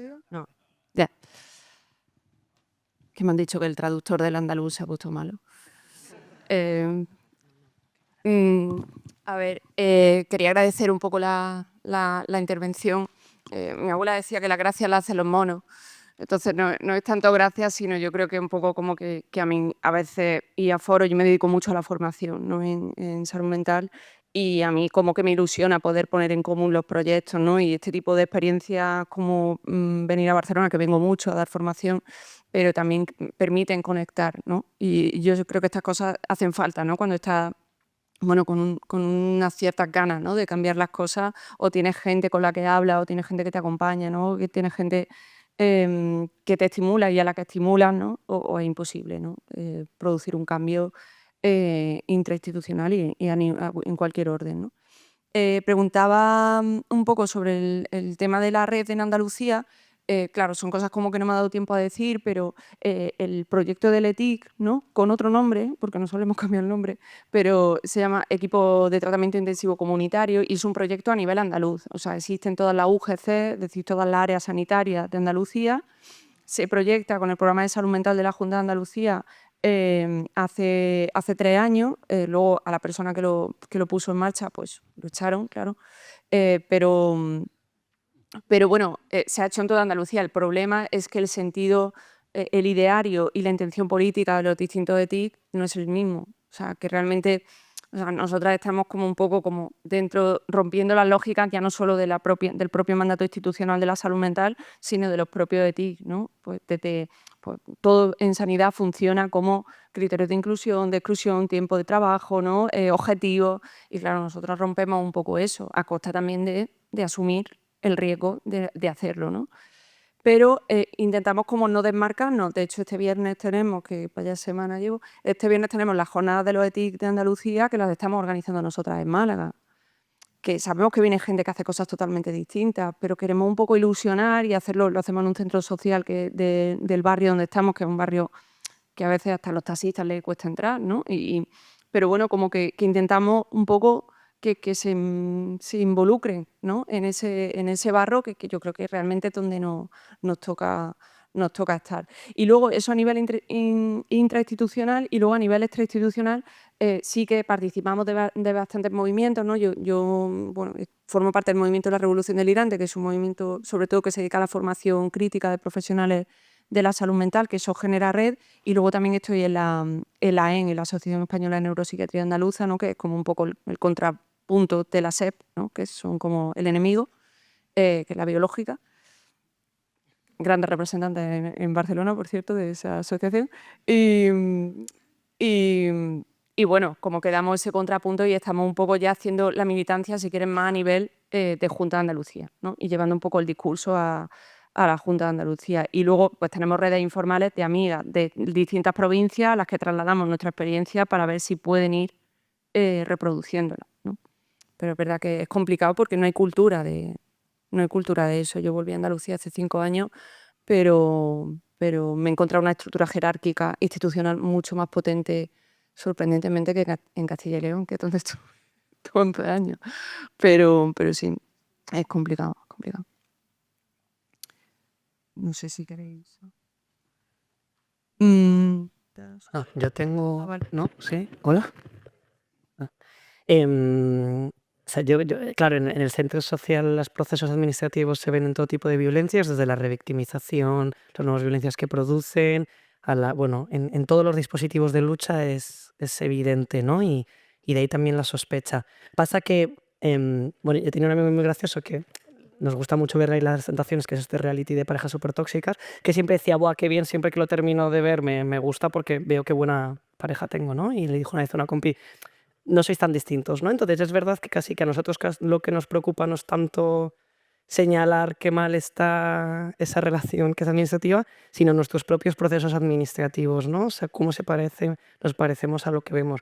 Porque nosotros también tenemos administración, inercias, porque hasta que no estaba la mudanza no nos juntábamos, estábamos muy compartimentalizadas, porque el propio proceso de empresas políticas requiere un grado de burocratización, bueno, planes de negocio hemos tenido que hacer, requiere unos procesos que nos meten unos lenguajes en unas lógicas. O sea, ahora tenemos de repente que intentar vender, porque si no, al garete. Que cómo pueden contagiar eso a las compañeras que están alrededor sosteniendo el proyecto colectivo. Entonces, bueno, nuestra preocupación ahora es qué otras administraciones son posibles o qué otras inercias, porque desde luego es contradictorio, o sea, que las propias empresas políticas van a generar clientelismo, burocracia, reproducción de cultura dominante, porque bueno, es que si sale el libro de, no sé, de Sara Mesa, pues es que pues quiero vender 10, claro.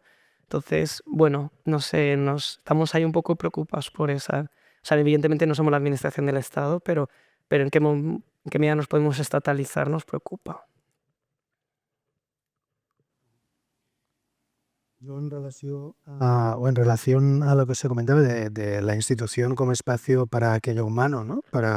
En que pone el centro a las personas, nosotros desde el Museo de l'Empordà es algo que hemos hecho para crear la nueva exposición de colección. De hecho, uno de los ámbitos se llama personas y lugares, y el segundo ámbito se llama lugares y personas.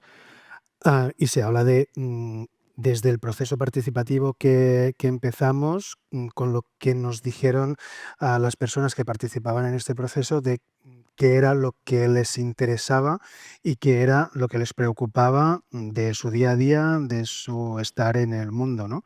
Y a partir de aquí, con nuestra colección, hemos desarrollado todo el discurso del museo contando con eso, ¿no? Con esas opiniones y, evidentemente, utilizar la exposición de colección como pretexto para desarrollar muchos otros proyectos relacionados con las comunidades. Antes ha hablado alguien desde la comunidad gitana.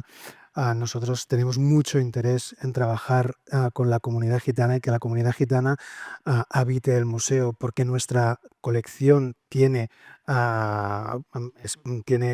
piezas vinculadas con la comunidad gitana, desde un punto de vista y el que queremos es pues, analizarlas, ¿no? Trabajar con esa comunidad que es muy importante en Figueras y la colección pues, nos está pidiendo que hablemos de ella, ¿no?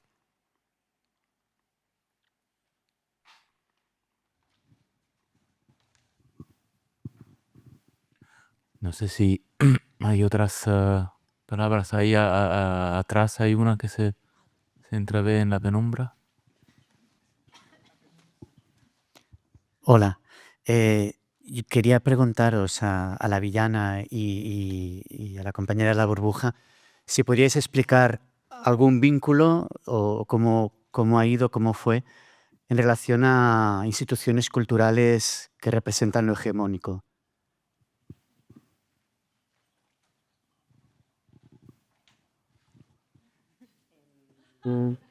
Por ejemplo, no sé, desde editoriales, bueno, no sé, o sea, hay un problema muy fuerte, por ejemplo, con la academia, bueno, muy fuerte, o sea, ya hemos dicho que a la asamblea ya no vienen personas que quieren hacer su TFG o su TFM, de los centros de este extractivismo académico que hay, o sea, que si quieres saber lo que es, no sé, los procesos de lucha, lucha. ¿No? Entonces hay un proceso todo el rato de extractivismo que ya hemos tenido que frenar. Luego también, bueno, pues creernos los propios debates que generamos, es decir, que saber que si teoría sin práctica está ciega y práctica sin teoría está vacía, que son en los espacios de lucha donde pueden surgir la teoría y esto creérnoslos hasta el final.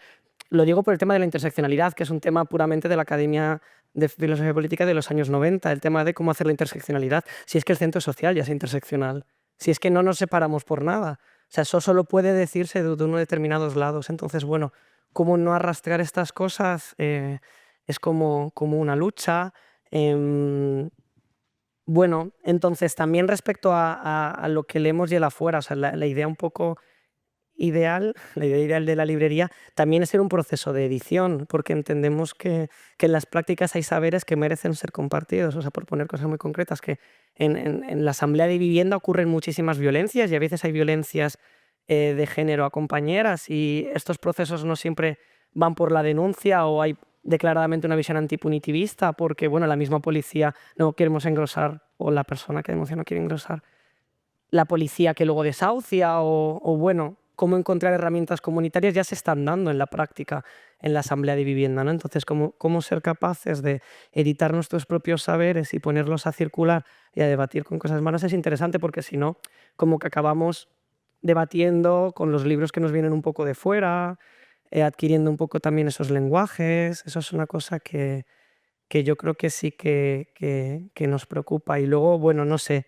luchar a veces con la fetichización que hay desde muchos espacios culturales de izquierdas con los procesos en lucha, como, no sé, en plan de, pues, ellos saben, ¿no? En plan de, mira qué bien, ¿no? En Vallecas, tal, no sé, y lo que hay es miseria muchas veces. Entonces, bueno, eso también es a veces un poco peligroso para nosotras.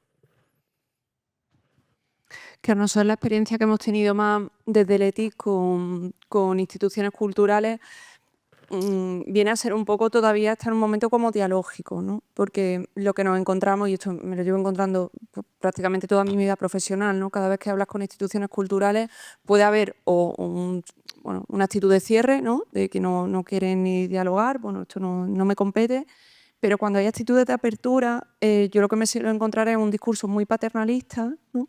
Muy basado como en la enfermedad, en utilizar las instituciones culturales como terapia, ¿no? No sé si me explico, ¿no? O sea, como sí, os dejamos venir, hacer actividades, os damos la entrada gratis. Y claro, eso no es generar otro espacio, ¿no? Eso es como una especie de discriminación positiva paternalista y que ahonda más en la diferencia, ¿no? En establecer una diferencia entre nosotros y ellos. En Valladolid sí que tuvimos una experiencia muy chula con el Museo del Patio Herreriano, porque en su momento la directora como que entendió que ellos tenían como un espacio educativo que lo dedicaban a niños, ¿no? Entonces nos costó mucho que entendieran que esto no era que nos dejaran el espacio y cómo teníamos que cambiar un poco las lógicas de cómo usar el museo, ¿no? Y acabamos utilizando el museo pues, como un lugar de edición de un fanzine y como lugar de edición. pero nos cuesta mucho salir de ese discurso porque del otro lado es del que nos tenemos que responsabilizar porque es el que le mandamos a la sociedad, ¿no? De pobrecitos están enfermos, ¿no? Tienen su enfermedad y necesitan su tratamiento, y romper con eso nos cuesta romperlo con una vecina, pues nos cuesta romperlo con un museo. O sea, que en ese sentido el discurso de la enfermedad ha calado muy hondo en la sociedad y romperlo cuesta mucho porque aquí, bueno, son 4 gatos los que podemos defender esto, y no tenemos que olvidar que el discurso de la enfermedad está sostenido por un lobby muy, muy poderoso, que es la industria farmacéutica. Entonces, todos los dispositivos sociosanitarios, aquí tenéis todos los servicios de salud mental concertados con fundaciones privadas. San Juan de Dios y Hermanas Hospitalarias, bueno, como yo no trabajo aquí, trabaja, o sea, tienen concertados todos los servicios de salud mental hacia esto, quiere ir a Andalucía, claro. Hacia el mismo sitio, vamos, y desde lugares muy diferentes. Esto es para darle una vuelta, ¿eh? Y luego, los que se lucran, ¿quiénes son? Fundaciones sociosanitarias que se llevan también los servicios sociosanitarios, que eso es súper lucrativo. Cada vez que una persona pide la ley de dependencia por salud mental, el Estado le da un dinero al mes para concertar servicios sociosanitarios. Luego ese servicio sociosanitario nunca va a querer que esa persona deje ese piso o deje esa residencia, porque está facturando cada día que está allí. Y luego la industria farmacéutica, que es la que, perdona que os lo diga así a bote pronto, pero voy a descubrir una realidad: los diagnósticos de salud mental se los inventa la industria farmacéutica. Entonces, un manual diagnóstico que se hace a mano alzada por gente pagada por la industria farmacéutica, tampoco le interesa que... Vale. No lo he descubierto yo, pero bueno, que me parece como que es romper ese discurso, romper esa actitud de la enfermedad, del pobrecito, ¿no? Porque solo existe el pobrecito, el que es peligroso, ¿no? El miedo o el paternalismo. Es romperlo en las instituciones culturales, si no lo hemos roto en la sociedad y el discurso psiquiátrico no cambia, me parece que no tiene sentido. O sea, lo que tenemos que ser capaces es un poco de politizar las prácticas desde los profesionales y atrevernos a contarle esto a la gente. Porque eso de ponte la inyección todos los meses o tómate la medicación todos los meses, perdonad, pero la salud está la salud y toda intervención sanitaria, lo comentábamos ayer en el CAP que trabaja una amiga, tiene que ir precedida al consentimiento informado, y el consentimiento informado, según la Ley de Autonomía del Paciente, tiene que ser con toda la información disponible sobre la intervención sanitaria. ¿A quién le dan la información disponible que es sobre el electrochoque o sobre los psicofármacos? Si a la gente se le informaran bien, utilizaría bien los fármacos. Pero si se le dice que lo tiene que tomar porque le va a curar, aparte de engañarle, lo que le hace adicto a una medicación. Para eso está hecha. Y ¡pum!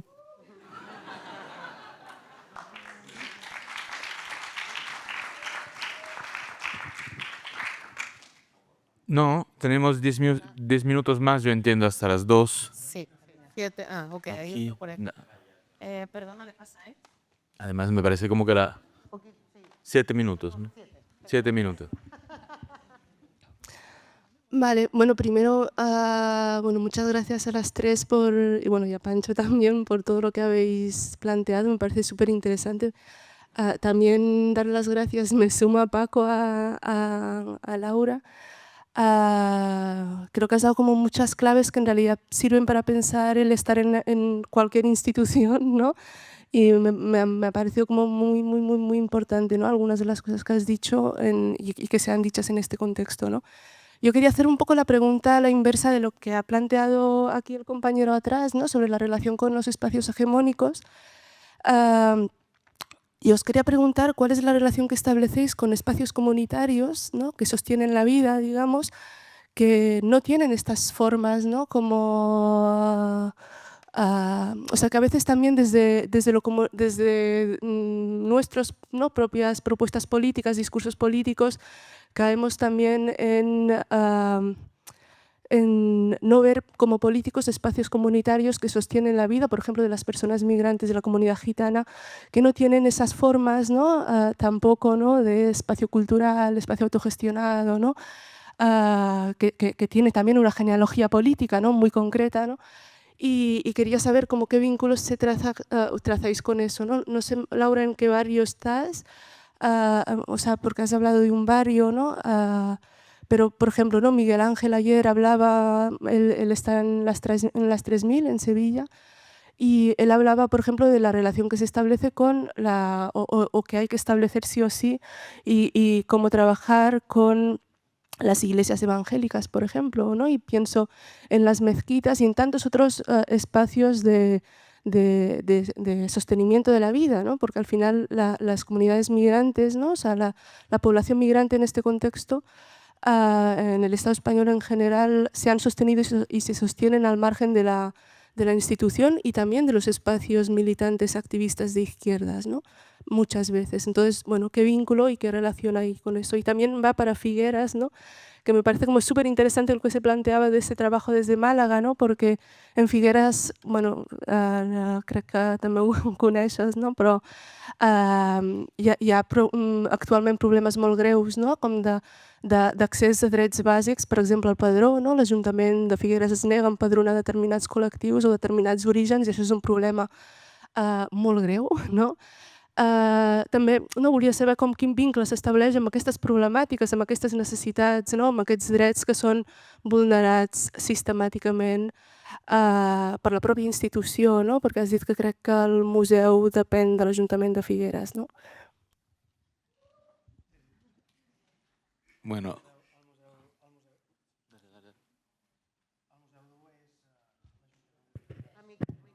No se sent? Ara sí?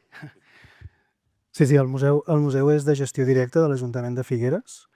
Llavors nosaltres, ara el que comentava, no? Amb la comunitat gitana, per exemple, inaugurarem una exposició al mes d'abril que parla d'un barri, que és el barri del Garrigal, que es va destruir completament perquè hi havia barraques on hi vivia moltes persones de la comunitat gitana, que després es va desplaçar en un altre barri, es va crear el Museu Dalí i es va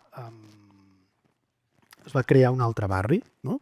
I llavors el que farem serà visualitzar aquest barri, intentant recuperar una mica la memòria de la ciutat en aquest sentit. El comissari de l'exposició, en Pau Subirós, ja ha treballat molt amb aquesta comunitat, ha fet un procés de recerca important per recuperar la memòria d'aquest barri que ha quedat completament... Bueno, hi ha un pàrquing que es diu el Garrigal, no? Però ha quedat completament oblidat i ell ha fet un treball molt interessant de recerca i començarem a treballar a través d'aquesta exposició, començarem a treballar per després vincular-ho amb l'exposició de col·lecció i altres peces. Amb el que deies d'aquesta altra problemàtica des del museu, tenim poques eines perquè no ens falta molt el vincle, ja treballem, no? Amb els RABECs, treballem amb treballadores socials i treballem amb persones que estan molt vinculades amb la comunitat. Tenim projectes per desenvolupar per persones que viuen soles, amb solitud no volguda, per exemple, no? Però sí que veiem que ens manca molt el com arribar, no? a aquestes problemàtiques que tu expresses. Bueno, lo que es la sede, un poco el lugar donde usamos para reunirnos y que está siempre abierto para que venga quien quiera, está en un barrio de Málaga que se llama Dos Hermanas, está al lado de San Andrés, de Nuevo San Andrés, son zonas, bueno, bastante deprimidas socialmente, no en las 3.000 viviendas, pero bueno, las 3.000 viviendas en Málaga sería un poco palma a palmilla, pero hay zonas, Málaga tiene una coyuntura urbanística muy particular, en la que no hay barrios realmente enteros empobrecidos, sino que hay trozos como barriadas dentro de los barrios que uno te la puede encontrar como muy hecha polvo, ¿no? Y al lado hay unas casas estupendas, ¿no? Un edificio nuevo, entonces como que eso se reproduce en todos los barrios, pero el barrio concretamente es un barrio pues, muy atravesado por la pobreza, la droga, ¿no? La delincuencia, mucha gente en prisión, ¿no? Nosotras hemos conectado principalmente más que con instituciones un poco sociales, ¿no? Que es verdad que pasa un poco lo mismo que con las culturales, ¿no? Están acostumbrados a profesionales sanitarios que van desde la lógica del diagnóstico y del tratamiento. Tenemos más comunicación o ha sido más fructífera tanto con la Mariscal, que es el proyecto con el que vamos a montar la burbuja, que es un espacio creado dentro de otra institución, que es una asociación de familiares y usuarios, cosa que no nos gusta mucho, pero hay gente dentro de esa asociación que ha generado un espacio como muy chulo, muy abierto durante fines de semana y festivos, y entonces desde ahí vamos a generar la burbuja. Y luego la conexión muy chula ha sido, fíjate, con las parroquias, ¿no? Lo comentaba antes, porque cuando el ayuntamiento no nos daba el centro de participación ciudadana y nos costó mucho que entendieran que queríamos estar ahí, nos acogían los curas. No sé, o sea, como que íbamos por los barrios diciendo si nos podíamos reunir allí, porque, bueno, en Málaga dice hace muy bueno, sí, pero es que hay terral, ¿no? Y el terral es una cosa imposible de soportar, son 45 grados con humedad y un viento que te quema la piel y estás todo el día en la calle y, claro, con el terral no puedes estar todo el día, o sea, reunirte con... Y entonces nos acogían, sobre todo un párroco, nos estuvo como dejando salas, pero llevaron las llaves y hasta que nos dio el ayuntamiento, pues estuvimos ahí metidos. Y luego conectamos mucho con los bancos de alimentos, ¿no? Que al final es un poco las necesidades que vamos teniendo y vamos dialogando con esa gente, los bancos de alimentos, asociaciones de mujeres del barrio. Y luego tenemos, bueno, un proyecto que acabó siendo formal, ¿no? A través de, como la red de Sin Hogar de Málaga también es muy potente, el problema de la vivienda es muy similar al de Barcelona. Y la red Sin Hogar, pues, bueno, la puerta está demasiado entreabierta, tirando a cerrada para las personas con problemas de salud mental. Y entonces, bueno, pues con un programa de Housing First, ¿no? Que se llama Hogar Sí, que también hay aquí en Barcelona, pues hicimos como un proyecto que lo llevamos a la Junta de Andalucía y lo acabaron financiando. Solo un pisito, ¿no? Pero bueno, nos sirve un poco como para que haya personas que no se quedan en situación de sin hogar. Acabamos esta semana pasada, pues una pareja, la chica ha quedado embarazada y se quedaban en la calle, entonces, bueno, que lo podemos usar un poco para eso y pues, con flexibilidad, no te echan si consumes, ¿no? Estas cosas que ocurren en los otros espacios habitacionales que se dan desde salud mental, ¿no? Y no, si la lías, pues bueno, la lías, sabes que no pasa nada. Y bueno, esas son las conexiones que han creado más fruto, ¿no? Y seguimos un poco conectando, viendo pues, lo que un poco intentaba trasladar quién es aliada y quién ni siquiera vas a poder convencer y no puedes seguir gastando energía ahí. Entonces, como hemos visto que esos callejones que hemos abierto, muchos son sin salida y los que están abiertos pues no permiten que pase la cantidad de gente que se está quedando fuera, ¿no? Y al margen de todo, pues por eso viene un poco la burbuja. Si hubiéramos encontrado más aliados dentro de lo que ya hay, no tendríamos que crear nada, ¿no? Pero no se puede. No, sí. Vale, un segundito, ¿se me escucha? Sí. Claro, nosotras creemos en la Villana que la ciudad tampoco es neutra, que entonces tiene procesos de rectificación y estratificación, entonces que no te cruzas con otras personas que no son de tu estrato, pero es un poco cómo encontrarnos con las otras o cómo encontrarnos con las diferentes. La respuesta creemos que es en los puntos de violencia o en los puntos de conflicto, es decir, los desahucios, los procesos de violencia, la falta de comida o la falta de idioma, es ahí donde te cruzas con otras y a partir de donde nosotras queremos tejer los propios dispositivos y no fuera de ellos, sino organizarnos a partir de ahí. Esto evidentemente tiene problemas fuertes y no hay que idealizarlos. Distinción en las asambleas entre afectadas y no afectadas, distinción entre personas que tienen unas condiciones laborales y otras que tienen otras. O sea, por supuesto que hay muchas desigualdades, aunque esta es un poco nuestra apuesta.